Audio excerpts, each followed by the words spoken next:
Thank you, Tim, for that introduction. Good afternoon, Your Royal Highness, my lords, ladies and gentlemen. This afternoon, I'm going to talk to you about the use of technology to support equestrianism. There have been significant advances in technology, which has advanced our understanding on equine locomotion. Today, this afternoon, I'm going to present to you technology associated with my area of research, which is predominantly equine locomotion and horse-saddle rider interaction. But there are a huge wealth of technology for all systems within the equine industry. So this gentleman, Mr. Edward Moorbridge, was really the pioneer of equine locomotion. He was the first to show that the gallop had a moment of suspension, and his research is so iconic that Google denoted a doodle for him to represent his work, as you see here in this video.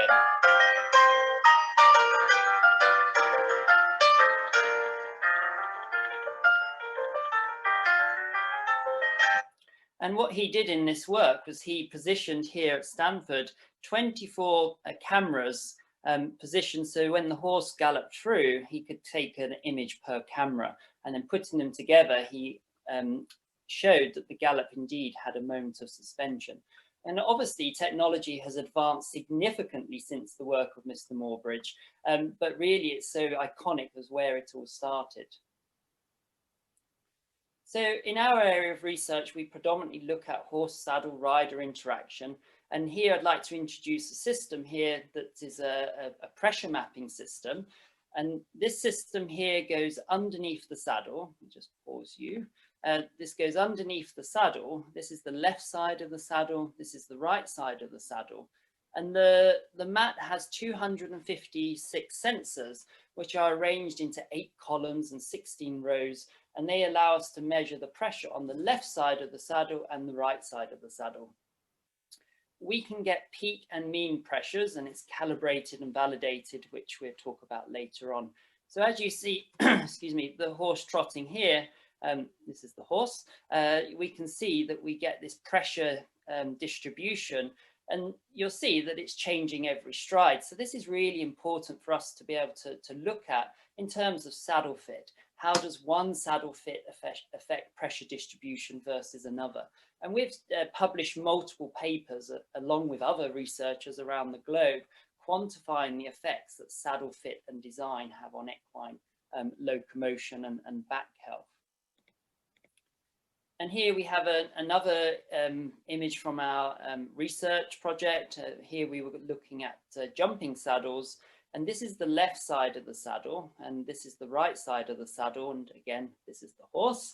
And you'll see that as the horse lands, there's astronomically high pressures that are occurring at the front region of the saddle. So here, the left and the right. So this piece of technology is hugely beneficial for us within the research world, because we can look at the pressure distribution underneath the saddle in horses walk, trot, cantering and galloping, and also when jumping. And here is an image at the bottom right of the pressure mat itself. And you'll note that this is actually laid across the horse so we can measure the spine, the pressures on the spine from a study where we were looking at roller pressures.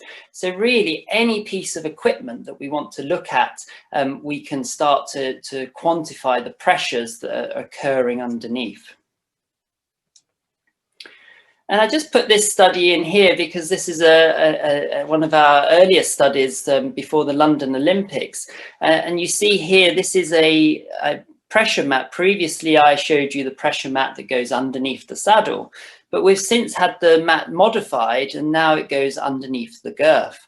And at the time, no one really knew much about girth pressures. And so what we did was we looked at girth pressures, and the story goes, or the anecdotal beliefs, that the girth pressures are all on the sternum, so the midline of the horse. And in fact, that's what at first we thought too. But using the technology here that I'm presenting, the Pliance pressure mapping system, you can see this is the horse's elbow region here. and here, and this would be the region of the sternum, you can see that in the pressures are actually located directly behind the elbow and not on the sternum. And that kind of makes sense when you look at it backwards a little bit, because where do horses get girth rubs? And it's generally located behind the elbows. So we showed experimentally that, contrary to beliefs, that girth pressures are actually behind the elbows and not on the sternum. We then modified a girth for the London Olympics, which you'll probably be familiar with, but we reduced the pressure significantly, as you can see, with the girth modifications. So we've reduced the pressure here. And I just want to show you for the pressure readings, you can see here the scale as we start at number 2 in the black color, and then increasing in increments in pressure up to 45 kPa. So if I take you back over to here, this image on the left, you can see that we're up at the 45 kPa. And what we found in this study is that when we reduced pressures underneath the girth, this was actually associated with increased locomotion, which kind of makes sense that if we can make horses more comfortable, we can then help improve their locomotion. And really just to also emphasize that by reducing the pressures is advantageous for improving, optimizing equine comfort and equine welfare.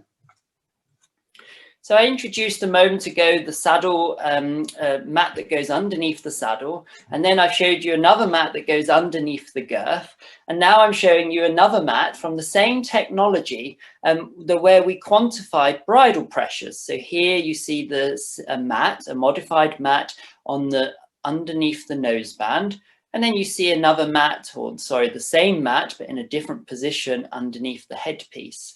And so now we're using this technology that actually originated from the medical industry, bringing it across to the equine industry to answer a whole range of questions relating to saddle fit, saddle design, girth fit, girth design, and bridle fit and bridle design. And really the key objectives of the research is to improve equine health, comfort, welfare, and performance.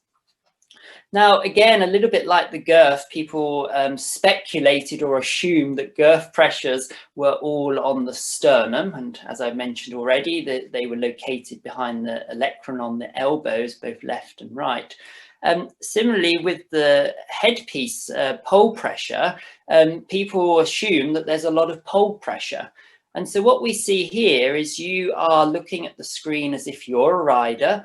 And so this is the pole. This would be the left ear, the right ear, and this would be the base of the ears in the region of the temporal mandibular joint, the TMJ joint.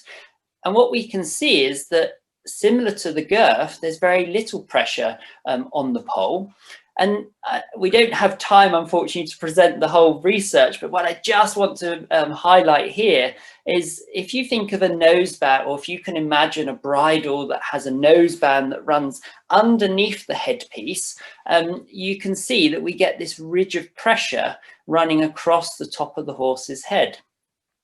If that's changed for a headpiece unit, which is 1, so a mono unit, that then has the noseband and the noseband cheek piece buckles hanging off the side, you can reduce the pressure significantly.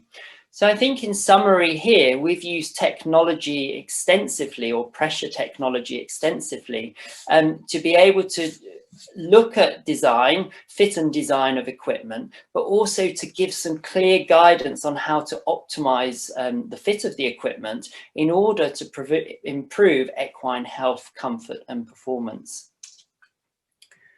So this is another system that we use a lot, our 2D motion capture, which from this particular study, this is looking at breastplates versus a 5-point breastplate.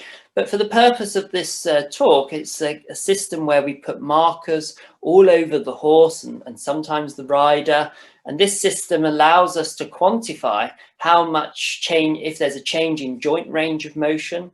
And we generally combine all systems. So we've got the pressure data from the saddles or the girths or the bridles, along with the kinematic data, which is the movement data.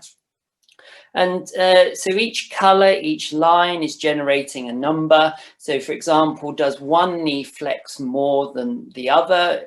Does one knee flex more with one saddle than the other? Is there improved symmetry between the left and right sides?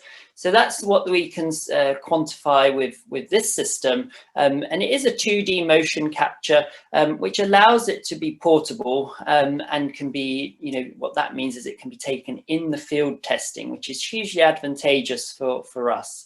And here's just an illustration that you may have seen before, featured in the national press, just looking at the trajectory that the horse takes. And you can see from the previous video, the top one is no breastplate and the bottom one is with a 5-point breastplate. You can see that the landing angle is altered versus the one with the no breastplate. So we're really looking at answering as many questions as we can of the effect that the equipment, the interaction between the horse, saddle, rider, with that comes the equipment, locomotion has, and using technology at every level to try and help us answer these questions. So here's another system. This is from the Royal Veterinary College, our Structure and Motion lab where I did my PhD. These are force plates, and you can see there's a line of force plates here. And this is the middle picture here is the lab set up for data collection. And here is another line, head-on line, looking at the force plates embedded into the runway. And these are great because what we can do is then we can walk, trot, canter the horses over these force plates, and we can measure the amount of force that is being generated, the ground reaction forces. So here I have 2 videos to show you, courtesy of Professor Hilary Clayton, taken from the Michigan laboratory. And you can see here that there are 4 force plates. Sorry, I won't use my cursor, but you can see as each foot strikes the force plate, the color you can see is amplified. And so that's measuring the ground reaction force every time the hoof comes in contact with the force plate.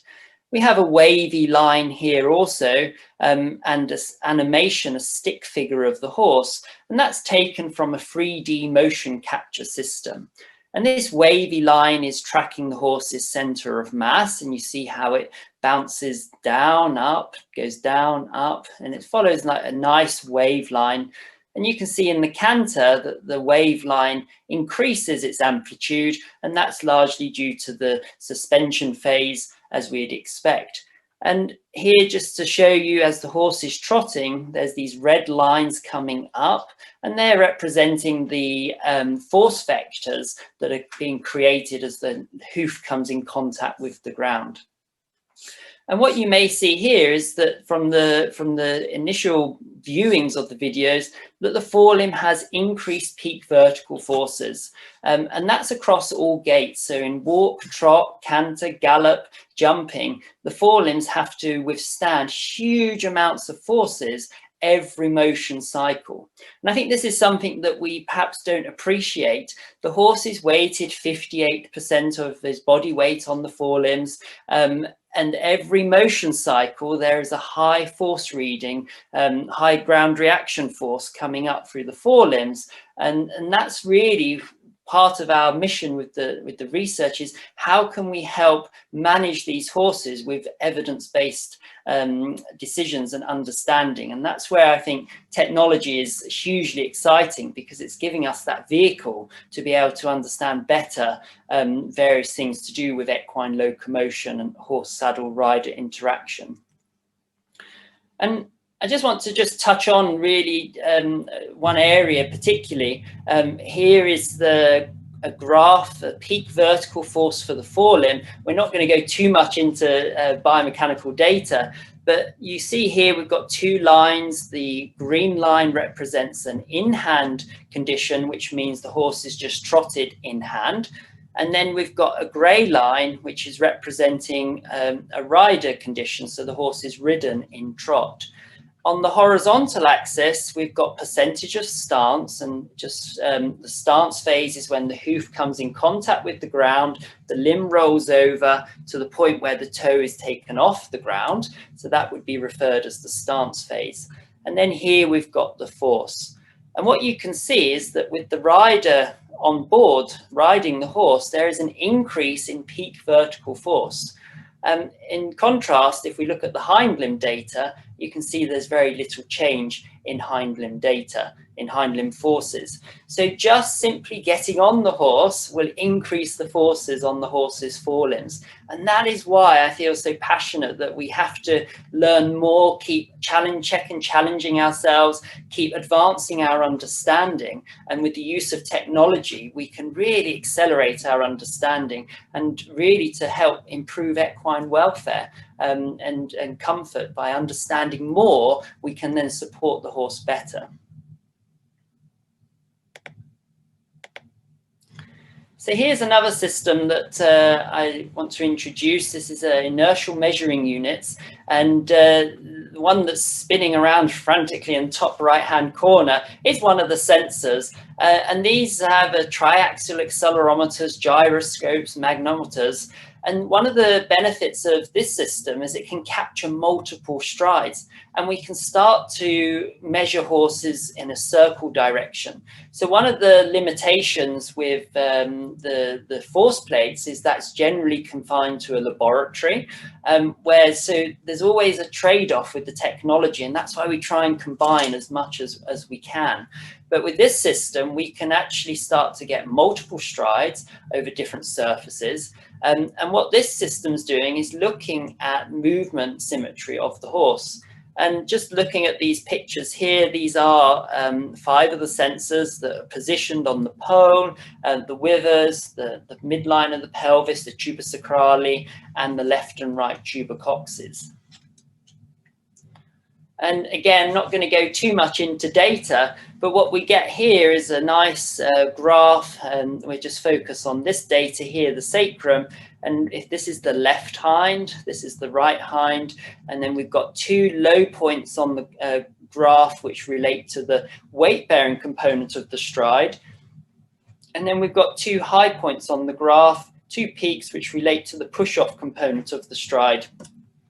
And I put 2 red horizontal lines in to see the difference between the 2 components, so the weight bearing and the push off. And what we can see is that this peak here is lower than this peak here. And if we look at the numbers, we can see that the R represents right side conveniently, and an L represents left side conveniently. But we can see that there is a right hind asymmetry here represented by these numbers here. And this then brings us on to another point of using technology, is it allows us to quantify movement. Now, it's been shown in studies the subjectivity of the human eye, and so this allows us to get objective data relating to equine locomotion.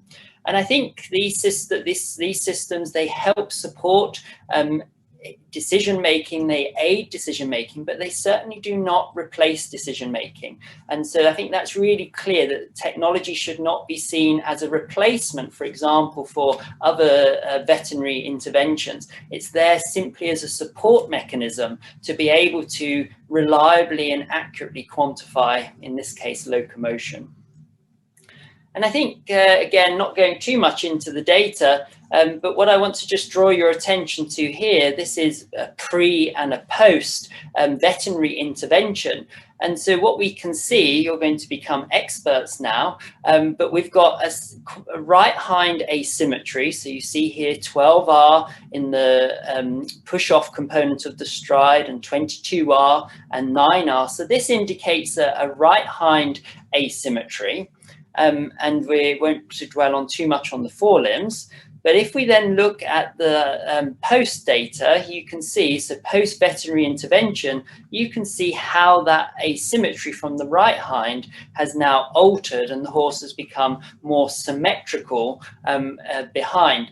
And I think this is really the power of the technology. When technology is used correctly, this is really the power of technology, is to be able to quantify the changes between A and B. And if I go back to my initial slides about the pressure underneath the saddle, we can reliably quantify how much pressure is underneath the saddle, how that affects locomotion. And so there's so many factors where we can use technology. And as I keep saying, I believe it's for the good of the horse, improving our understanding and therefore improving equine welfare, which is hugely positive.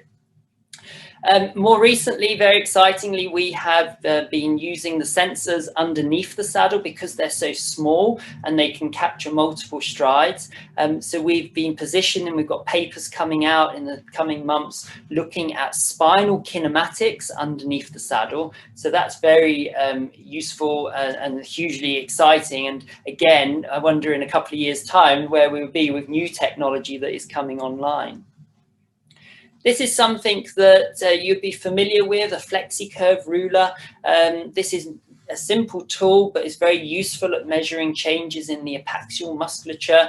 And so here you can see a saddle fitter just measuring the dimensions of the horse's back. And this has been shown by researchers that this is a reliable approach, providing you follow a protocol. And we've shown also changes in back dimensions after a period of exercise in a saddle that is out of balance. So hugely positive, hugely useful, and really your saddle fitters will be doing this on a regular basis.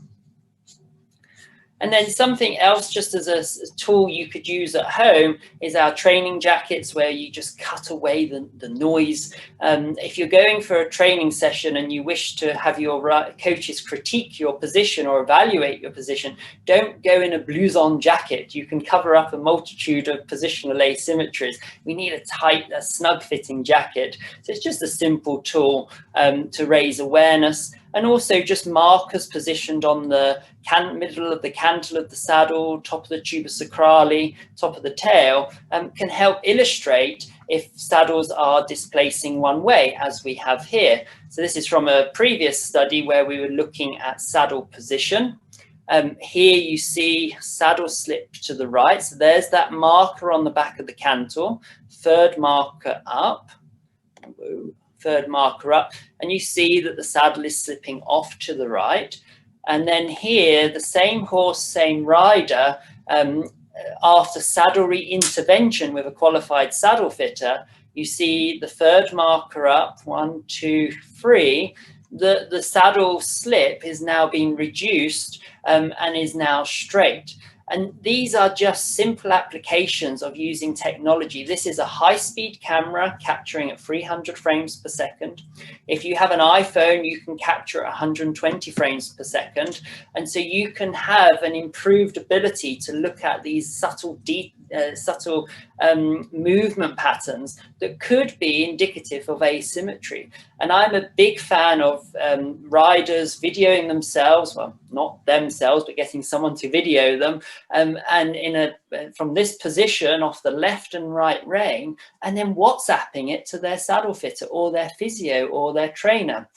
And I think we must embrace technology because we can really speed up the response of interventions. In the case of a saddle that's slipping that may not have slipped, and it may be slipping due to change in season, the horse has lost weight or gained weight, the saddle fitter can get an intervention, a booking, as soon as possible. If we were to leave that saddle slipped, then until the scheduled visit, which could be a couple of months away, then that is going to have other effect on the horse's locomotor system. And I really think technology can help us, with this rapid detection and therefore interventions.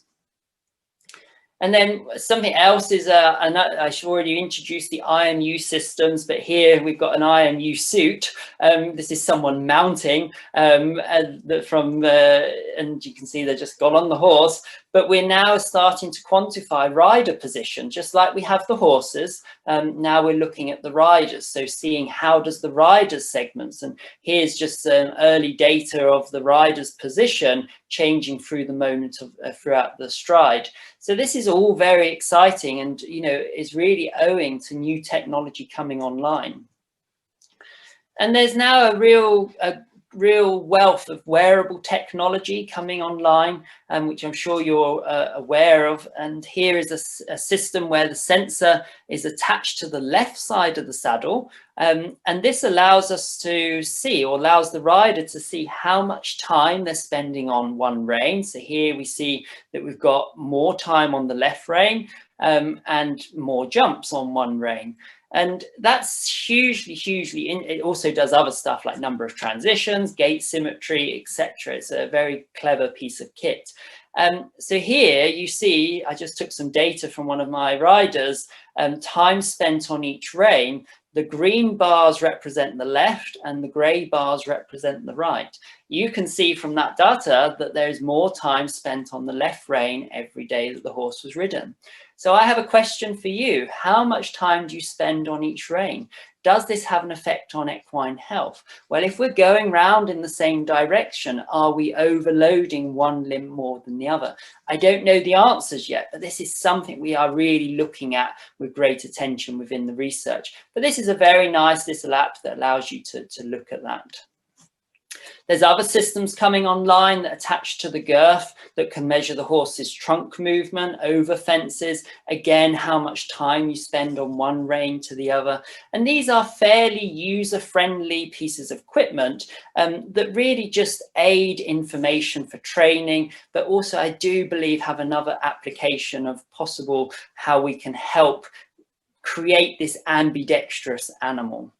And then here, for a system designed by Professor Hilary Clayton, where there's a sensor on the midline of the horse's poll, and you can see that there's a little light here. And this helps give a visual feedback to the rider as to the horse's head and neck position or head position. For example, if the horse goes behind the vertical, it flashes red. If the horse is on the vertical, it flashes green, and so on. And again, this is done via an app. So in summary, technology is becoming readily available with systems coming online weekly. We have each week we have a long list of new systems to evaluate. And these can be used to aid decision making at all levels. And of course, we use them extensively within the research. Now, although I hopefully have presented a positive slant on the use of technology, I would just like to express an element of caution. One must be mindful of the accuracy and validation of the system. As positive as is that systems are coming online weekly, we really must be careful, or must interrogate the accuracy and repeatability of the systems. And that's something as researchers we are really mindful of and are constantly doing. What we're trying to eliminate is false positives, incorrect or over-interpretation of data output from systems is something that we're really mindful of. And individuals really need training on specific systems. So I think we have to be clear of systems used within a research setting, which I showed you in the first part of my presentation, the pressure mats, the locomotor systems, versus in a non-research setting, and such as the saddle clip and the other apps. And I think as horse owners, we really must just be mindful of the accuracy of the system so we don't get these false positives. And in the case of, for example, a pressure mat, if we were to put a pressure mat on that was not validated, this could actually imply that there's high pressures underneath the saddle, but it could be that the mat is not have a sufficient threshold to be able to record the pressures that we see in saddle fit. So it's just to be really, for me, embrace technology, but just be mindful just be cautious over how we interpret it, how we overinterpret it. And certainly for the research systems, for me, keep them in a research setting and engage with the other systems that are user-friendly and tried and tested. So I thank you for your time. I hope you found this presentation interesting and useful. Within our research group, we have a saying, you can lead a horse to water, you can't make it drink, but you can make it thirsty. And I hope that this presentation has made you thirsty to look at technology, engage with technology, embrace it for the good of the horse. Thank you for your time. Well, thank you very much, Russell. That was an excellent session and it stimulated a lot of questions and comments. Unfortunately, we've only got 5 minutes, so we may have to invite you back for a future discussion at a future forum. I think the overriding question that's coming up is what you're discovering, how can it be filtered down to the everyday owner who wants the highest standard of welfare for their horse? Yeah, thank you. I think that's a really good question, and something that we're really passionate about is we're really keen that research doesn't just sit in journals and on the shelves. So we're really passionate about sharing the information, as are other researchers around the globe. I think one of the things I would say is people that are really interested in understanding more is read various articles that are in magazines, because what we're finding is that researchers, when they've produced the publication, they are committed to sharing that through mainstream media, webinars, courses, etc. So I think people can read a lot that way. In terms of some of the findings, I think we're in a very exciting time at the moment where research is helping inform us about the effects, in the case of my presentation, of the effects equipment has on the horse. And certainly with that information, products are being modified, and new designs are coming online all the time. So that will filter down to all horses at all levels who will be able to use that sort of equipment. Okay, so let's just explore that a bit further. So, for example, would the British Horse Society and all the various riding stables, would they have access to your research findings? Yeah, so when we do our research, we publish it in the scientific journal, but part of the commitment to the project is that we will then present at, for example, as you mentioned, the British Horse Society, Pony Club, at various conferences around the UK, around the world, and generally that will be to horse owners of all levels, and sharing that information and guidance on how they can implement it with their horses regardless of levels. So they could be a recreational rider that would still benefit from an anatomically shaped girth, a correctly fitted saddle, to an elite rider who would benefit the same.